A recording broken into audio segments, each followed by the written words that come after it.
Mesdames et messieurs, bienvenue au deuxième épisode du H2H Academy Podcast. Mon nom est Nicolas Aubin et aujourd'hui, on reçoit, moi et Pierre-Luc, un invité spécial qui a été en fait un de nos premiers étudiants chez H2H Academy, en fait dans notre première cohorte initiale, Hugo Le Tourneux. Hugo qui a une agence de production vidéo.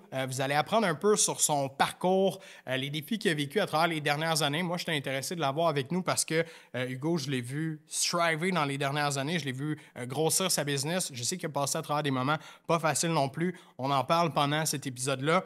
Je rappelle que ce podcast-là a lieu grâce à nul autre que Agence Ludique et Émile Gagnon, en fait, qui sont notre commanditaire principal, puis nous aident avec le montage, le tournage, tout l'équipement. On a une espèce de setup de feu ici. On n'a rien d'autre à faire que de réfléchir à quoi on dit, comment on le dit, puis quel invité qu'on invite, bien évidemment.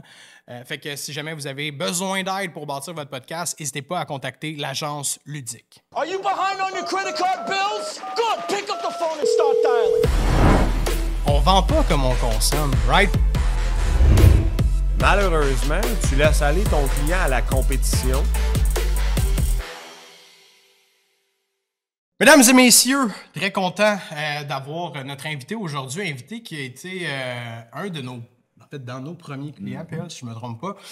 Hugo, tu es entrepreneur depuis quelques années chez Coupé, qui est ton entreprise, on le voit ici. Bon, là, j'ai oublié de fermer mon son sur mon ordi, ça commence bien. C'est pas grave, on commence avec des bloopers, c'est toujours parfait. Il y a un affaire qu'il fallait checker. Hey, j'ai fermé mon sel, par exemple. Hugo, jeune papa, t'as une petite fille. J'ai un petit gars de bientôt 3 ans. De 3 ans. Ouais. T'es un gars qui fait des marathons aussi. Moi, je te suis sur les médias sociaux depuis que t'es client avec nous. On te voit assez actif. On va pouvoir en reparler tantôt de ce volet-là au niveau entrepreneurial. Yes. Ça fait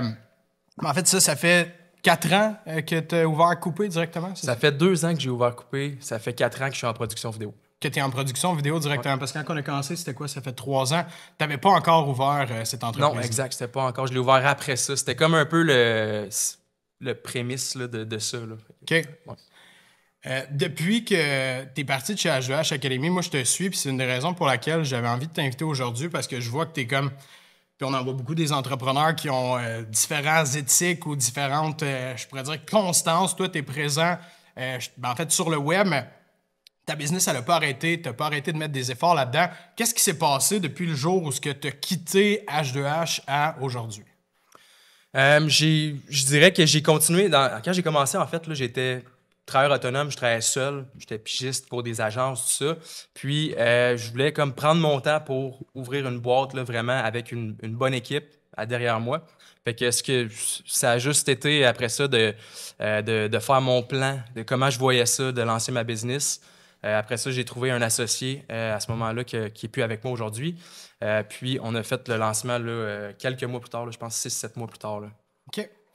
Depuis que tu es parti, tu faisais du vidéo auprès des entreprises, si je ne me trompe pas, dans tout ce qui était fitness, sport, etc., parce que tu es un gars qui triple là-dessus aussi. Est-ce que c'est encore le type de contenu que tu fais ou le type de vidéo, c'est toujours dans ce domaine-là? Je dirais pas vraiment. Ça arrive qu'on en a. On a eu des tournages de boxe. On a eu des trucs... on a un peu de tout, mais je suis moins dans le plein air, je suis moins dans le sportif. Tout simplement, je pense que j'ai attiré un autre type d'entreprise, puis je pense qu'il y a un peu moins d'argent dans ces domaines-là, fait que ça dépend de l'offre de service qu'on a, c'est peut-être pas approprié pour tous ces domaines-là. Là. OK. Ben, il y a quelque chose que je me rappelle un peu de, tu sais, quand on a travaillé ensemble, même si ça fait longtemps, moi, j'ai quand même une bonne mémoire de ces choses-là. Puis je me souviens à l'époque que toi, tu voulais pas stick à l'offre, là, 20 reels pour un membership. Tu voulais faire les grosses prods, etc. Par curiosité, est-ce que c'est ce que tu as conservé depuis ces années-là, d'avoir des grosses productions, ou du moins des productions, vraiment un projet que tu montes puis que tu livres? Puis ça ressemble à quoi un peu ton offre de service, tu sais, actuellement? Chez Coupé, présentement, on fait du petit moyen budget. On fait beaucoup de vidéos promotionnelles. Okay. Beaucoup de vidéos là, pour ce qui est... en fait, c'est pour les objectifs de nos clients. Fait que, si on a un objectif d'embaucher du personnel, on va y aller avec une vidéo plus marque employeur. Si on veut faire connaître la business, on va y aller avec une vidéo promotionnelle qu'on va montrer les services. J'ai moins stické justement pour des offres de services fixes, mais là, on se tourne vers ça plus pour 2025. Là, c'est quelque chose qui est très populaire, puis on sait qu'il faut s'en aller vers là de plus en plus pour avoir des petites offres qui a plusieurs chose d'inclus là-dedans. Cependant, par passion, on prend encore des gros projets, des gros budgets. J'en prends peut-être un par mois maximum parce que ça prend beaucoup d'énergie. Souvent, la marge de profit va être beaucoup moins intéressante, mais on le fait parce que par passion, puis l'équipe aime ça, de travailler sur des projets aussi qui sont un peu plus créatifs. Puis que, c'est comme la pub, on a commencé à en faire un petit peu cet été. Là. Ça fait des beaux livrables, là, des gros projets comme ça là, aussi. Là. Quand je me souviens, je regardais ton portfolio, là, des vidéos de sport. Tu sais, c'est liché à la goutte. J'imagine que c'est un peu plus ça qui est trippant justement pour toi, pour ton équipe à faire que. On peut dire un peu la machine à saucisses de prendre un client, faire des reels, répéter. Même si c'est ça qui est en demande, pas le core, mais le fun de la business, il est plus dans ce genre de travail-là. Vous êtes des artistes quand même. Là. 100%. C'est des projets on aime montrer. On aime ça quand on est sur le set, c'est créatif, comme je disais tantôt. Cependant, c'est plus difficile c'est plus énergivore, c'est beaucoup plus de préparation. Les clients sont souvent plus picky. Fait que quand on le remet, souvent, on le remet, mais on est fatigué. Ouais. Puis on est content de le remettre. Mais après ça, c'est le fun de l'avoir dans le portfolio. Ouais, puis pire encore, j'imagine, c'est que du custom. C'est jamais la même chose. Fait que c'est toute une préparation, une scénarisation qui est différente, etc. Alors, ça stimule votre côté créativité, mais c'est sûr que nous, on est des puristes capitalistes. C'est sûr que la marge de profit est moins là pour vous. Fait que pour couper l'année prochaine un virage un peu plus sur qu'est-ce qui est un peu plus trendy dans le modèle d'affaires du vidéo, là, c'est ça? Pour couper, là, en fait, on est en train de se virer un peu plus sur le short form. On va continuer de faire ce qu'on fait, mais on veut développer vraiment un créneau là-dedans parce que c'est ce qui est en demande, c'est ce qui aide beaucoup les entreprises à se faire connaître. Ouais. Fait que je pense que c'est là que naturellement, la plupart... Je vois d'autres boîtes aussi qui sont en train de se virer vers là, qui faisaient de la pub, puis que c'est pas du tout leur créneau, mais ils s'en vont vers là parce que naturellement, c'est ça que l'industrie a besoin. Là. Puis nous, on le voit énormément là, en coaching. On a énormément de demandes de jeunes vidéastes qui veulent virer là. C'est sûr que là, la compétition s'intensifie. Je pense que ça va être un bel avantage pour toi d'avoir déjà un brand, d'avoir un portfolio qui est costaud pour pouvoir prendre une place dans ce marché-là. Je pense que ça devrait bien se faire de ton côté. Mais pour quelqu'un qui est green, que personne connaît, on les voit travailler d'arrache-pied pour essayer de prendre une part de ce marché-là. Là, 100%. Puis souvent, c'est qu'ils vont aller charger des prix... très bas pour pouvoir se faire un nom. Fait que ça crée un océan assez difficile là, à aller chercher. Là. Ouais. Justement, parlant de ça, moi, je le vois de l'externe en tant que client. C'est-à-dire, nous, on a fait affaire avec des services comme ça. Là, à maintes reprises, des fois, ça a bien été, des fois moins. Mais en tant que coach, parce qu'on a des clients qui sont là-dedans dans l'industrie, c'est un esti de branle-bas de combat. Là. Tout le monde essaie de s'arracher une piste du marché. Il y en a qui se démarquent par le prix. Il y en a d'autres qui vont faire des promesses, un peu à la Alex Hormozy. Je sais pas si t'as lu ses livres un peu. Là, mais on dirait depuis que tout le monde a lu le style livre de 100 million offers. Non, mais no joke, esti. Oui. Depuis que tout le monde a lu ça, là, tout le monde fait un esti d'offre avec une promesse, puis à mon avis, dérisoire, de genre... Tu vas avoir des millions de vues, générer des millions de clients. Comment tu vois ça un peu, tu sais? Parce que ta compétition est là, puis elle fait un marketing calissement féroce de genre, tu vas avoir ces millions de vues-là si tu seras avec nous. Où tu penses te positionner là-dedans? Honnêtement, j'ai de la misère à répondre à ça. Moi, je suis pas du tout là. Je suis pas du tout là, puis je me plie pas nécessairement à des nouveaux prospects qui rentrent. Si tu n'as pas le budget de travailler avec moi, c'est fret, je ne travaille pas avec toi tout simplement. Puis je pense que c'est ça qui a fait que je pense que tu attires ton type de customer dans la vie. Puis tu sais, avant, je prenais, puis je me pliais puis, tu sais, au client, puis au budget. Puis je dis, OK, tu n'as pas ce budget-là, ben OK, ben écoute, je vais te le faire pour moins cher. Puis je pense que à ce moment-là, j'attirais ce type de client-là parce que, veux pas, je me faisais référencer. Après ça, par ses clients pour d'autres personnes.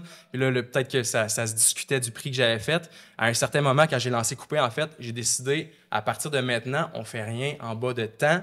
Puis, naturellement, on s'est comme créé une nouvelle banque de clients qui sont des entreprises qui sont plus fortunées, on va dire comme ça. Là. Qui ont les moyens et qui ont le budget pour faire affaire avec une boîte de production qui est sérieuse et solide. Là. Exact. Ça fait pas de sens de compétitionner contre quelqu'un qui a 18 ans avec une caméra achetée à 600$. C'est ça. Puis je pense aussi que le service vient avec ça. On a une équipe de professionnels. On se démarque beaucoup par la qualité de notre produit. Moi, je fais du service à la clientèle. C'est important pour moi qu'on est une boîte qui en a juste du 5 étoiles. On n'accepte pas du 4.5. On n'accepte pas du 4 en descendant. C'est important pour moi que le service à la clientèle soit A1. Puis je vais pousser beaucoup là-dessus aussi pour les années à venir là, pour qu'on s'améliore encore plus. Mais bravo pour ça, parce que c'est rare qu'on voit des entrepreneurs qui ont suffisamment de colonnes pour se tenir à faire face à un vent de changement dans son industrie, parce que c'est un vent de changement. Il y a 3 ans, on n'entendait pas parler de ça du tout. Puis là, c'est rendu qu'il y a des coachs qui forment des jeunes, des plus vieux, etc., à se lancer dans ce domaine-là. Que l'intensité concurrentielle a explosé, mais de conserver vraiment et de dire... C'est ça mon standard, puis si tu fites pas là-dedans, ben fuck off. Puis tu sais, de l'autre côté, tu le dis bien, t'attires ces clients-là. Alors que les clients que t'attires, ils vont pas aller voir le jeune qui coupe les prix puis qui est pas équipé. Tu sais, tu dois débarquer sur un studio de prod. Le truck est loadé d'équipements, de toutes sortes d'affaires, de qualité exceptionnelle. Ben les clients d'une certaine envergure, que tu dis plus fortunés, c'est juste qu'ils ont plus d'ancienneté, qui sont plus matures, ben essentiellement, ces gens-là, ils voient la différence. Ils sont pas stupides non plus, là, tu sais. Puis ça, je pense que c'est tout à ton honneur de rester dans cette catégorie-là. Puis ironiquement, ça va continuer à te rémunérer dans ce sens-là. Là. C'est un peu ça que j'ai en tête, parce que tout le monde se démarque un peu par comme la facilité, l'accès à avoir plein de views facilement, puis que c'est donc bien facile. Puis si toi, t'es là au contraire, ben non, Chris, c'est vraiment pas facile. Puis on va faire notre gros possible. On a de l'équipement, on a un setup, on a un système. Tu sais, vous travaillez avec des grosses prods, fait que de faire ça, c'est comme un peu... J'imagine que c'est un terrain un petit peu plus facile pour vous autres d'aller là-dedans d'une certaine façon que de faire la vidéo lichée, tu sais. Fait que ces entreprises-là, ils vont avoir tout avantage de travailler avec une entreprise qui répond complètement à leurs besoins. Puis autant que tu sais, je veux rien enlever, mais tu sais, quelqu'un de 18 ans va répondre aux besoins de quelqu'un d'autre, tu sais. Puis c'est là ce que le client match avec la bonne personne. Puis la problématique, c'est justement les gens qui acceptent ces clients-là avec qui ça ne fit pas juste pour le cash à la fin de la journée, tu sais, parce qu'on en voit du monde qui reste n'importe qui a un pouls, va essayer de se vendre tout simplement. Non, mais c'est vrai, tu sais, tu commences en business, t'essayes, tu travailles fort pour faire de l'argent, fait que les autres, ils voient une opportunité de vente, puis on le voit souvent avec nos clients.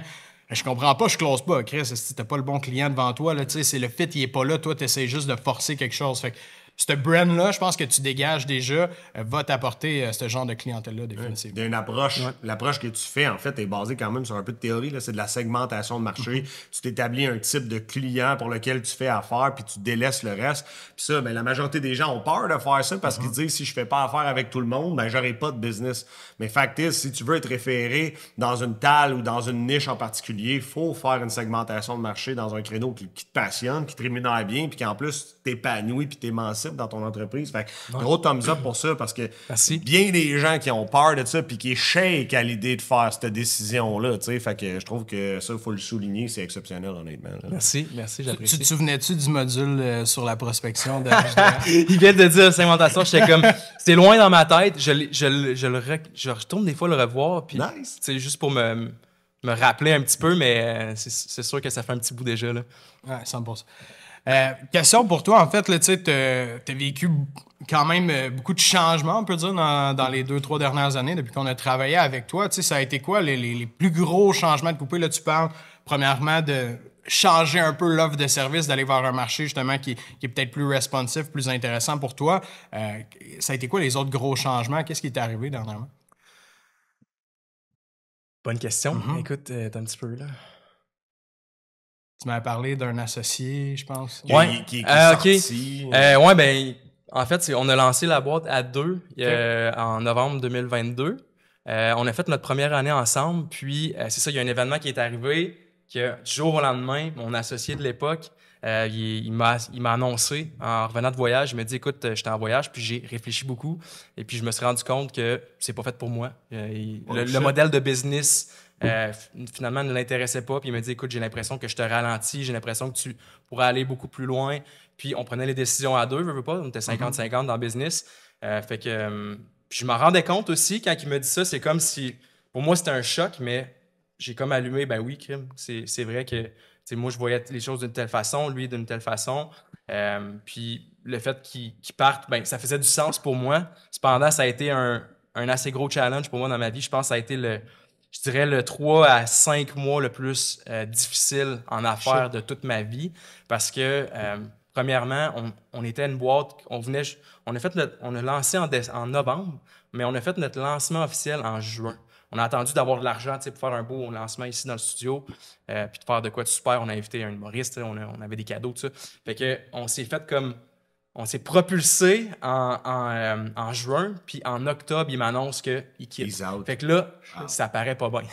On s'entend, tu sais, Ah ouais. t'annonces ça, puis tu sais, 3 jours après, il fait un post pour mentionner ça. Moi, je suis pris de court un peu, je m'attendais pas à ce qu'il fasse ça, il me l'a pas dit d'avance. Puis on était en très bon terme, là, c'était pas une question de vouloir Mais son acheter. annonce a dû... Son annonce me ébranlé, fait que là, j'étais comme, puis il y a du monde qui m'écrivait en DM, « Hey, qu'est-ce qui se passe là? La business, ça va pas bien, êtes-vous en train de faire faillite? » Je suis comme, What non, the fuck? la business est en train de monter de même, mais il y a un associé qui part. Mais tu sais, fait que là, il fallait que je ramène ça. Puis notre entente, c'était qu'il repartait avec ses clients, puis moi, je gardais ceux que j'avais initialement, puis ceux qu'on avait eu ensemble, je les gardais. Là. Mais tu sais, ça a frappé quand même fort. Tu sais, j'ai perdu beaucoup de bons clients. Puis là, j'avais le local, je suis rendu avec des dépenses que lui avait pu, plus je rachète ses parts. Fait que ça a été, les premiers mois, ça a été premièrement de me battre à compte courant pour être super actif sur les médias sociaux puis faire comme, écoute, la business continue, il y a rien qui est terminé.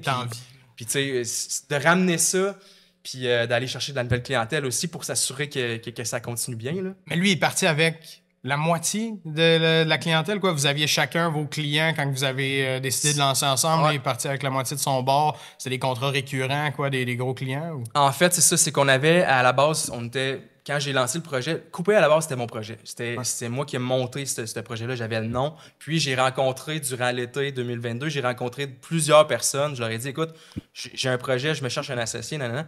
Lui, ça a cliqué tout de suite, il est embarqué. C'est par après là, qu'il s'est rendu compte que finalement, c'était pas fait pour lui. Je m'excuse, qu'est-ce qu'on disait avant que j'embarque là-dessus? Ben, en fait, je me demandais un peu c'était quoi tes défis que tu avais vécu dans la dernière année et tout. Je sais pas si... J'ai perdu mon idée, mais ouais, c'est que... Mais fait au final, ça c'est une affaire qu'on parle pas souvent, mais on se prépare pas à avoir un partenariat efficace, efficient qui va durer dans le temps. C'est la relation qu'on peut établir avec un partenaire bien souvent, puis je dis pas que c'est ton cas, mais j'ai l'impression qu'il y a bien des gens qui s'associent bien trop vite. Là. C'est vrai. Puis sacrément, ça a été mon cas, là, pour elle. tu sais, je veux dire, demain, tu rencontres une nouvelle femme, tu vas parler en appartement avec demain matin, là, tu sais, je veux dire, essentiellement, tu vas prendre ton temps, vous allez dater, ça se peut que ça soit ça, mais... Ah, tu sais, c'est parce que du monde, c'est de même, c'est pour ça. Ce que je voulais dire, je viens de ramener mon idée, c'était qu'on était 2 vidéastes qui avaient chacun, on avait chacun nos clients. Puis là, notre deal, c'était qu'on lance Coupé, donc tous nos clients deviennent un ensemble. mergés. Fait que lui, il est reparti fait que c'est ça, il est reparti de son bord avec ses clients. Puis là, moi, j'avais quand même un bon stress. Là. Je suis papa, j'ai des bills à payer, j'ai le local ici. Fait que, tu as pris des engagements, puis là, la moitié de ton income, il part. Tu prends des engagements en considérant que tu as un acolyte qui va foncer à la guerre avec toi. Là, aussi, je me suis ramassé avec le double de l'ouvrage parce que, oui, il est reparti avec ses clients, mais on avait beaucoup de projets ongoing. Ah, qu'il fallait que tu là, pour vrai, là, je finissais toutes mes journées avec la toupette, là, genre, ça gaulait. Puis il fallait en plus que je fasse du médias sociaux, du contenu pour que, rouler la business, que les gens comprennent que... We're not dying. Là, on n'est pas mort, on est encore là, puis on revient encore plus fort. Là, ça m'a apporté une bonne question, tout ça, parce que le compte-rendu final, c'est que shit, j'aurais pas dû me partner up à ce moment-là. Là, tu le vois aujourd'hui, puis tu le réalises. Pourquoi vous étiez mis en partner initialement? C'était d'où ça venait? C'était pourquoi? Parce qu'on en a bien du monde qui sont comme, j'aimerais-tu me partner? On a des clients qui sont ensemble aussi, puis que des fois, ils nous voient, ils sont comme, OK, eux autres, ils font un bon team. Chris, ça fait 20 ans qu'on se connaît, puis on a une relation derrière ça aussi.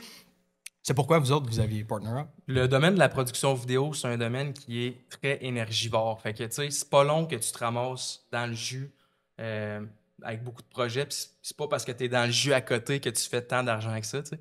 Fait que, puis j'étais nouvellement papa, là, quand ça c'est arrivé. J'avais un bébé de 6 mois quand ça a commencé.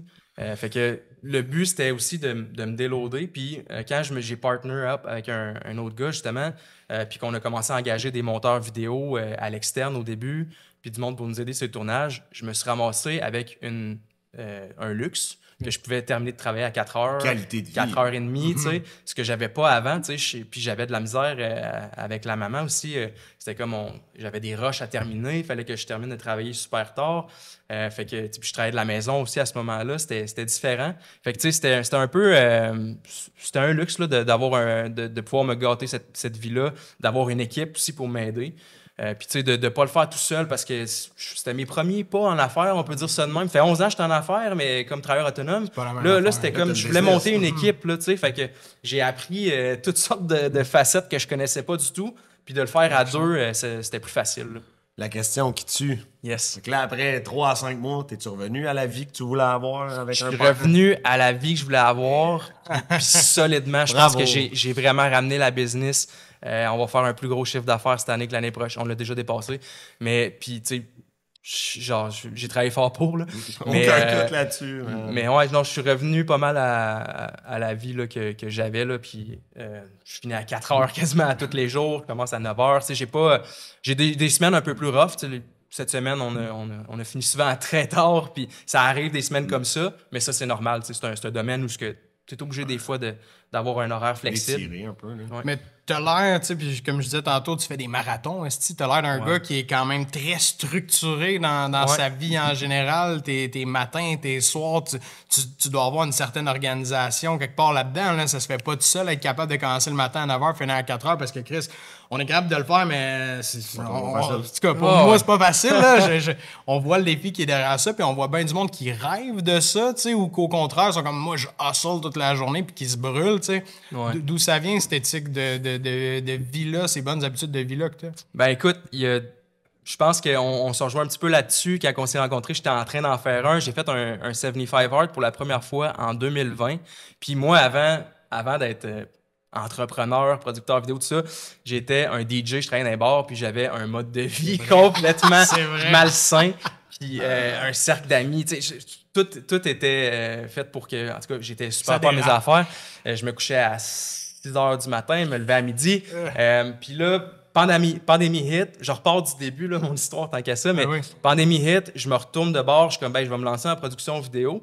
Puis, pendant la pandémie, je vois le 75 Hard Challenge qui pop sur Internet. Puis je suis comme, ça me parle, ça. Fait que je décide de l'essayer. Mon premier, ça a été horrible, là. Genre, j'avais le goût de brailler des fois, là, genre, c'était rough, là, puis tu sais, on s'entend qu'à ce moment-là, j'avais pas beaucoup d'ouvrages, là, tu sais, j'avais toutes mes journées quasiment libres, c'était en pleine pandémie, tu sais, puis j'avais de la misère à le faire. Je l'ai fait après ça plusieurs fois, je l'ai fait 3, puis là, je suis présentement en train de faire mon 4e, parce que je suis un peu, j'en fais un par année, en fait, là, j'aime ça, je trouve que ça me ressemble toujours, puis j'ai appris là-dedans à bien me structurer. Je suis devenu constant. Même si je fais pas ça, je suis constant depuis au moins 2 ans là, et plus. Ah ouais, t'es bon, parce que moi, tu vois, ça me fait l'effet complètement contraire. Je l'ai fait 3 fois. Puis le dernier, c'est quand? C'est l'été passé. L'été passé, on lançait comme notre autre formation qui roule là, depuis aujourd'hui. On en a 2. On a un plus petit programme puis un gros programme. Puis, quand je suis sorti de là, je dis à PL, je suis claqué raide, là. Genre, je suis brûlé. Puis, tu sais, moi, je fais le yo-yo avec mon poids tout le temps, là, quand je faisais ça. J'ai fait ça aussi super longtemps. C'est ça. Ben, moi, c'est ça que ça m'arrivait. Je finissais le 75 Hard, là. Chris, là, je tombais dans la bière après. J'ai quand même pas bu une bière pendant 75 jours. J'ai fait ça aussi, les premiers. C'est dès que tu finissais ton 75e jour, j'étais comme, là, du coup, je m'en vais au McDo, là, je me pognais un 6-pack. Puis, tu sais, puis le lendemain, je me réveillais complètement dégueulasse. Puis je me disais, pourquoi j'ai fait ça, tu sais? C'est quoi le but d'avoir fait tout ça? Puis après ça, je retombais, tu sais, genre, tu prends un bon mois que t'es comme... As-tu un moment de l'année qui est plus tough? Parce que moi, tu vois, l'été, c'est tout le temps plus facile, j'ai l'impression, me tenir en shape puis justement être assidu sur ça. Ben, tu sais, l'été, dans les vacances même. Mais quand que l'hiver arrive, puis que là, à sortir dehors, marcher, courir, toi, tu cours tout le temps. On dit à noirceur. C'est fait noir à 4 heures. Ouais, man. Asti que c'est tough, je trouve. Ouais. Ben écoute, je suis un peu, tu sais, je veux dire, j'ai appris, pour suivre aussi avec ta question précédente, là, je me suis pris un coach récemment pour m'aider à gérer mon horaire. Puis j'ai appris à comme vraiment optimiser mon horaire pour comme être capable de faire tout ça parce que j'ai découvert avec ça, la course en particulier, là, je fais du gym aussi, mais tu sais, la course, ça fait en sorte que j'ai beaucoup plus d'énergie dans ma journée. Puis je commence mes journées à 9h, je me lève à 5 habituellement. Puis tu sais, à 9h, je suis fired up là, quand j'ai couru le matin. Fait que c'est super important pour moi. Puis j'ai oublié mon idée encore une fois. C'est correct. Mais bref, tu sais, ce que je trouve intéressant puis important de tout ça, parce que je le remarque chez toi, tu sais, parce qu'on en a bien des étudiants que, malheureusement, tu sais, les gens débarquent des projets, puis souvent, c'est pas parce qu'ils sont pas bons en vente ou parce qu'ils sont pas bons en business, mais c'est parce qu'ils ont pas une bonne équilibre de vie. Puis les gens se rendent malades, pour vrai, tu sais, à travailler, à essayer... ils se rendent malades, genre dépression, puis ci, puis ça. Tu sais, ça, c'est quelque chose que nous, on peut pas faire grand-chose, là, tu sais, je veux dire, c'est pas dans notre rôle, là, on a lancé notre business pour aider le monde là-dedans. D'ailleurs, au niveau fitness, tu sais, on n'en parlera pas aujourd'hui, mais c'est tellement une pierre angulaire, esti, du succès en affaires. Si t'es pas capable d'être sharp dans ta vie, comment veux-tu être sharp en business après? Chris, ça marche pas, les deux ensemble, là. Ouais. Et moi, j'ai une question pour toi, Hugo. Si on revient un petit peu en arrière, de plus en plus, je me rends compte que certains de nos auditeurs, c'est des parents entrepreneurs. Tu sais, quand tu as eu ta séparation avec ton partner, puis que là, tu as dû travailler comme vraiment tard, tu sais, comment tu as fait pour préserver ta famille, tu sais, de la vague puis qui a rentré dans le bateau, là, tu sais, comment tu as fait pour concilier tout ça? Ta famille a pris quelle place dans cette équation-là, tu sais? Je pense que j'ai eu du support. Ça n'a pas beaucoup affecté. Ben, peut-être mon humeur a peut-être affecté. Quand je veux dire, j'ai eu une passe là, assez difficile que je rentrais le soir puis j'étais toujours découragé puis j'étais très négatif. Fait que oui, c'est sûr que ça a eu un certain impact, mais sinon, tu sais, je veux dire, je suis capable quand même de reconnaître que mon rôle quand je suis à la maison, c'est mon rôle de papa, puis mon rôle quand je suis au travail, c'est mon rôle d'entrepreneur. Félicitations, c'est tout qu'un challenge. Parce que c'est quelque chose qu'on parle pas outre mesure, tu sais, mais le stress, même si ça reste le travail, tu le ramenais à la maison, c'est dans ta tête, tu sais, fait que d'essayer de faire de son mieux avec les enfants, puis tu sais, ta conjointe, etc., c'est pas un easy thing, là, tu sais. Ouais, 100%. Puis tu sais, je pense que moi, c'est important pour moi d'avoir mon bureau physique. C'est pour ça que j'ai ça ici chez Coupé. Puis avant, je travaillais de la maison, puis c'est dur après ça de faire de fermer la porte puis d'arriver dans chez vous, tu sais. Ton bureau, il est dans la maison. Fait que moi, j'étais pas capable de ça. Puis j'ai besoin de ça. Mon ordinateur reste quasiment toujours ici. Wow. Je l'amène un peu des fois pour quand j'ai quelque chose à faire en particulier, mais je m'assure souvent que mon ordi reste ici. Fait que quand je suis chez nous, j'ai juste mon téléphone puis je peux pas avancer grand-chose avec ça. Il n'y a pas de montage qui se fait sur un téléphone. Là. Ben, merci pour ta réponse parce que c'est vraiment quelque chose qu'on entend de plus en plus. Puis, mine de rien, on a vieilli. Quand on était plus jeune, on attirait, nous aussi, des clients plus jeunes. Là, c'est tout du monde de 30 ans et plus en majorité qui ont cette réalité-là. Puis c'est quelque chose que je me fais poser. Toi, en tant que papa, comment tu deals ça? Je suis pas capable de faire la part des choses. Je suis pas capable d'être dans le moment présent avec mes enfants. Ça m'arrache le cœur. Fait que c'est pour ça qu'à cette heure, quand j'ai l'occasion justement d'avoir comment t'as géré ça, etc., ben, je pose la question. Puis toi, t'as changé beaucoup d'affaires quand même dans les 2 dernières années. Ben, on a commencé à business, ta petite fille est née. Là, fait que, puis mais moi, je l'ai vu changer. C'est confrontant là, dans le business qui est en expansion. C'est en même temps. Je me souviens qu'on parlait, on avait ce sujet-là en commun à l'époque. Ben, moi, ma poulette, dans le fond, ma femme a accouché. On a lancé, j'ai fait le congé de paternité, si on veut. J'avais dit à ma blonde, genre, qu'on start pas, je vais être là 4 semaines. Puis après le 4 semaines, comme fired up, et on a explosé la business, tu sais. Puis là, ben, tu sais, rapidement, j'ai appris à devenir père, là, tu sais. Je veux dire, tu l'as pas, là, ce petit guide pour devenir père, là. Tu l'apprends sur le tas. Je savais comment être un bon entrepreneur, mais devenir un bon père, il a fallu que je l'apprenne. Puis, c'était, SRR, puis de discussion, puis de communication, mais c'est tout qu'un challenge d'être papa et entrepreneur. Là, en fait, je veux dire, être parent et entrepreneur, pour couvrir un peu plus large. Parce que c'est tellement facile de dire, ben là, je vais finir ce client-là, je vais le finir jusqu'à 9h à soir, mais là, finalement, t'as pas vu ta fille à soir, t'as pas vu ton gars à soir, puis là, ça va demain. Puis j'ai réalisé bien vite que ma fille, en vieillissant, avait besoin de voir son papa tous les jours, puis que c'était important. Je reviens d'une semaine de chasse, là, puis elle a trouvé ça archi dur que papa soit parti une semaine. C'est la première fois là, que tu partais une semaine. Ouais, c'est la première fois que je partais, là, vraiment. Là, je suis parti 8 jours, là, puis tu sais, je veux dire, j'avais vraiment, je m'étais donné en tabarnak. Genre, je me suis arrangé pour faire livrer des fleurs pendant la semaine, un petit bouquet pour ma fille, un bouquet pour ma femme. J'avais fait des cœurs que j'avais découpés. Wow. J'avais mis des activités à tous les jours. Il y a une journée, j'avais mis des jouets gelés dans le congélateur, comme si c'était la Reine des Neiges qui avait gelé pour donner un coup de pouce à ma femme, etc. Puis malgré tout ça, elle a vraiment souffert de ça. Fait que je me dis comme...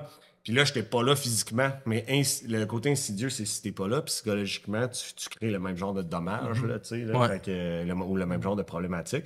Mais tu sais, je suis quelqu'un qui overthink cet aspect-là beaucoup, beaucoup pour le faire bien. Fait que, Comme un peu tout ce que tu fais normalement. ouais, non, ouais. Je suis quelqu'un qui veut se pousser à être la meilleure version de moi-même tout le temps. Fait que c'est pour ça que je pose ces questions-là qui sont pas très trendy, très populaires, mais fuck, ça reste que c'est une part de la réalité, pareil. Là, tu sais, là. Bon, ben, c'est pas que c'est pas ma réalité, les boys, là, mais j'ai pas le choix de. On va cut to the chase. J'ai une couple de questions pour toi, Hugo, puis après Yes. ça, j'aimerais ça vous challenger. J'ai des pour ou contre pour vous deux. Que je veux voir vos avis. Fait que, Hugo, couple de questions en rafale pour toi. C'est quoi que tu détestes le plus faire dans ta business?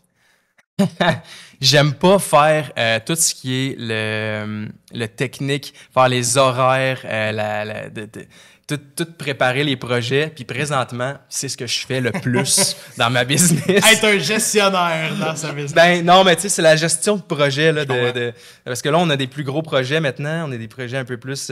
on a des clients qui sont super bien rodés. Tu sais, le gouvernement fédéral comme client. Tu sais. Fait que tu sais, il faut que j'arrive vraiment après sur nos projets. Fait que ça prend la job d'un producteur, là, c'est vraiment de la gestion de projet, c'est de s'assurer que tout soit coordonné, de faire des gros documents super précis pour quand on arrive sur le shoot, on sait exactement où est-ce qu'on s'en va. Mais là, je suis en train je suis en processus d'embauche pour me libérer de cette tâche-là. Tu es l'artiste là, dans ta business quand même. Là. C'est sûr que dans ta zone de génie est là, puis c'est là que tu te sens le plus... Oui puis non. Je pense qu'avec le temps, je suis plus en train de m'en aller vers... le visage de la business. J'espérais que tu me dises les ventes. Cool. Hey, merci pour cette réponse-là. Deuxième question, c'est quoi ta plus grosse vente? Genre montant, type de job que tu as pogné? Il y a 1 an et demi, on a vendu une série web de 50 000 qu'à l'époque, c'était notre... c'est ma plus grosse vente one-shot. Okay. Mais tu sais, ça revenait pas cher de l'épisode, mettons. Okay. Mais ouais, ça, c'était le plus gros projet qu'on a vendu. Puis quand on a reçu le chèque du dépôt, on voulait l'encadrer. Juste pour se souvenir, tu sais, un chèque de 25 000 quand tu es en start-up, c'est quand même, je veux dire, ça se prend bien. Série web, c'est combien d'épisodes? C'est quoi? C'était une douzaine d'épisodes. OK, c'est quand même. Wow. Fait que 50 000 pour une douzaine. Wow. Ouais, sauf que, tu sais, ça impliquait beaucoup à l'intérieur de ce projet-là. Fait que ça revenait pas cher de l'épisode. Okay. Puis ce qui est quand même drôle avec cette année, ce projet-là, c'est que après 2 mois qu'on l'a commencé, on a décidé de canceller le client. On leur a renvoyé leur argent. On a gardé un petit pourcentage de minuscule juste pour dire qu'on avait travaillé quand même beaucoup. C'était tout simplement parce que c'était un client qui était beaucoup trop exigeant. Puis comme je disais, le ratio de budget était très peu élevé pour ce qu'on avait à livrer. Ouais. Et puis, on se faisait pas respecter par ce client-là. Puis, c'est à ce moment-là que j'ai décidé que plus jamais je vais travailler avec quelqu'un que j'ai un mauvais feeling. Parce que j'avais un mauvais feeling dès le début, mais j'étais comme, je veux le 50 000!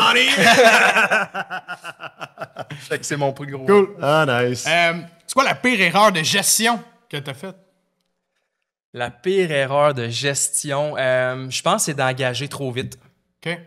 Quel genre de rôle? Que ce soit un monteur vidéo, que j'avais vu son portfolio, super beau portfolio, mais d'y donner un projet qui ne fitait pas dans ce qu'il faisait habituellement. Puis, vu qu'il y avait un super bon portfolio, je donnais un super bon salaire. Puis quand il me remettait le projet, c'était complètement... Ça n'avait pas rapport à ce que ça prenait. Fait que, ouais. OK.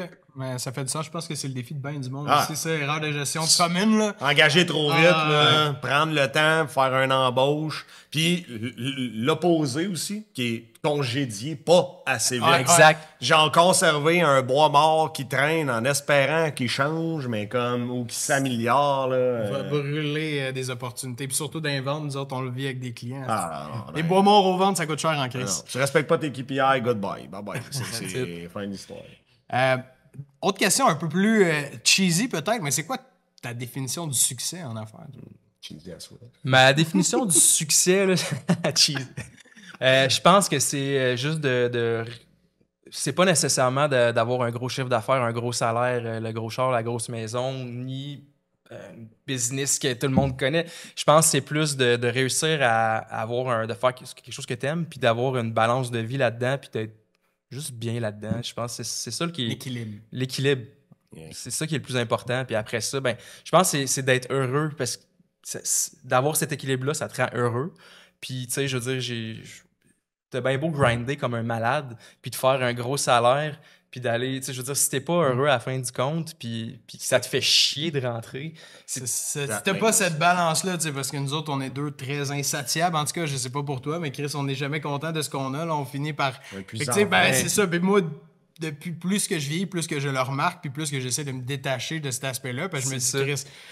Je vais toujours vouloir plus, je vais toujours vouloir un autre business, augmenter le chiffre d'affaires, peu importe. Fait que si c'est ça qui te rend heureux, ben tu vas être malheureux à la fin de la journée. J'ai toujours été un éternel insatisfait. Puis à un moment donné, récemment, j'ai comme réalisé que ça servait à rien de penser de cette façon-là, parce que je me rendais compte que même, tu sais, je me rendais à un objectif, j'avais réussi, puis là, après ça, je pensais à un autre, tu sais. Puis là, j'étais pas assez satisfait, puis j'étais tout le temps négatif. Puis là, maintenant, je suis juste comme, tu sais quoi, je vais juste enjoy ce que j'ai en ce moment. J'étais capable de voyager comme un peu plusieurs fois par année. Tu sais, j'ai une certaine liberté, je peux m'entraîner, je peux finir à 4h, 4h30, je peux m'occuper de mon fils, tu sais, quand j'ai du temps avec lui. Fait que, tu sais, je trouve que c'est super important là, d'avoir cet équilibre-là. C'est super inspirant parce que dans l'entrepreneuriat, il y a comme vraiment deux mouvements. Là. Il y a celui qui veut la Lambo et devenir ultra riche, puis il y a vraiment le Je veux la Lambo aussi. Mais en maintenant l'équilibre. L'équilibre est plus important que la Lambo, c'est ça la réalité. Mais la réalité, c'est qu'il y a aussi de plus en plus de travailleurs autonomes, solopreneurs et entrepreneurs qui veulent ça. Le métro boulot dodo du 9 à 5, d'être pogné dans le trafic 2 heures pour avoir une shitty life. Il y a bien des gens qui commencent à en avoir leur fucking claque de pas voir leurs enfants avant 7 heures parce qu'il a été coin. Tu sais, je m'en souviens, je voyageais centre-ville de Montréal à Trois-Rivières, il tombait un grain de neige, ça me prenait 3 heures de descendre chez nous. C'était débile. Tu sais, honnêtement, fait que moi, j'apprécie ça, puis, tu sais, gros respect pour ça parce que je travaille, je pense que toi aussi, à aller vers un équilibre puis avoir une vie, tu sais, plus. Puis évidemment, on fait ça aussi pour faire des sous parce que les sous, ça a une fonction de nous apporter à réaliser des voyages, des choses qu'on pourrait pas faire. Mais à un moment donné, moi, je me souviens, quand j'étais jeune, j'étais plus accroché au chiffre. Puis là, le chiffre, on m'en colisse un peu. Là, là, c'est plus. Il est le fun, mais à la fin de la journée, c'est pas lui qui va faire le bon. C'est parce que si t'arrives d'un certain niveau, tu pognes l'extra, puis tu le places dans ton compte épargne, t'es comme bûché comme un malade, peut-être bien 20 heures de plus par mois, juste pour placer ça, tu sais, genre, ça n'a aucun rapport, là, tu sais. Fait que dans cette optique-là, je partage beaucoup ça, puis j'apprécie cette tangente-là, puis je trouve ça malade. Tu sais, je viens de raccrocher avec un entrepreneur en vidéo, justement, en m'en venant ici. Puis les autres, ils vendent tout, puis ils partent vivre sur la route, là, tu sais. C'est malade, t'es comme, on va vivre du vidéo, puis tout. Tu sais, je trouve ça cool, cette espèce de vie sur mesure que certains entrepreneurs se permettent de faire, puis c'est exactement ça que tu fais, là, genre, je trouve ça vraiment hot, là, sérieux. Merci pour ta réponse, Hugo. On va passer au dernier segment, mesdames et messieurs. C'est un pour ou contre, fait que là, je vous le fais à vous deux, parce que toi, tu sais pas que je l'écris, fait que je veux que vous répondiez. Fait que, à tour de rôle, pour ou contre recevoir un cold call, Hugo? Contre. Contre? PL? Pour. Je m'en doutais. Hugo, te payer en premier dans ta business? Pour. Merveilleux, je m'attendais à ta réponse. Répondre à un client après que tu aies fini ta journée de travail. Mettons, il t'appelle sur ton cell, peu importe. Pour. Contre. Donner un rabais à un client? Mitigé. As-tu une explication? Ça dépend c'est quoi la situation. Est-ce que c'est un rabais à un nouveau client? Est-ce que c'est un rabais à un client qui est déjà là? Je vois pas pourquoi je donnerais un rabais à un nouveau client qui me donne. Supposons qu'il me demande un rabais, je vois pas pourquoi je donnerais. Oui, merci. Contre. Contre? Pourquoi? Parce que ma valeur est établie au prix juste, puis si tu vois pas la valeur dans la proposition de service, pas de problème, on fera pas de business ensemble. Ouais. Ça peut être une promotion, par contre. Ouais, ben, une promo, c'est pas un rabais. C'est sur le moment. Un rabais, c'est comme j'ai reçu ton devis de 7 000$, tu me le ferais-tu à 6 000$? Ouais, non, contre. J'en ai une pour toi seulement parce que je connais notre réponse puis celle de PL. Envoyer une soumission par courriel. Dans mon domaine, on n'a pas le choix. Bullshit! Pourquoi? OK, je voulais en parler. Ça parce dépend. Si c'est le gouvernement du Canada, it's okay. Je travaille beaucoup avec des grosses institutions que c'est comme ça. Ça passe à la personne qui est au marketing, qui est souvent une personne qui est... OK, je pose une question parce que c'est bon pour l'audience en même temps. Est-ce que tu peux pas présenter, mettons, à la personne au lieu de juste y envoyer? Ah oui, ça, 100%. OK. Est-ce que tu le fais? Je le fais, mais pas tout le temps. OK. Pourquoi? Bonne question. Parce que, tu sais, c'est un point, je veux le nommer parce qu'on reçoit souvent genre ces questions-là, puis c'est une grosse problématique, un enjeu qu'on voit avec beaucoup de clients, puis même des gens qui sont pas clients, qu'ils envoient toutes les soumissions par courriel, mais souvent, ce qui arrive, c'est qu'ils gagnent ceux qui sont moins chers. On va se le dire à la fin de la journée. Là. Ouais. Souvent, c'est ça. Tu sais, comme avec le gouvernement, c'est un peu ça. Là. Veux appels pas, là, d'offres. c'est des appels d'offres, fait que tu gagnes si t'es moins cher. Mais souvent, ils gagnent pour ça. Fait que la réalité, c'est que quand on arrive à présenter au moins que ce soit à la personne au marketing ou peu importe, c'est que tu te fais un chum dans ton... Tu sais, Un allié. Le human to human prend le Ouais. dessus. Puis je pense que t'es quelqu'un qui met le human to human Ouais. assez de l'avant. 100%. Fait que tu sais, je mets ça out there pour tout le monde. Faites vos présentations, même si on n'est pas capable de close on the spot, présentez vos soumissions.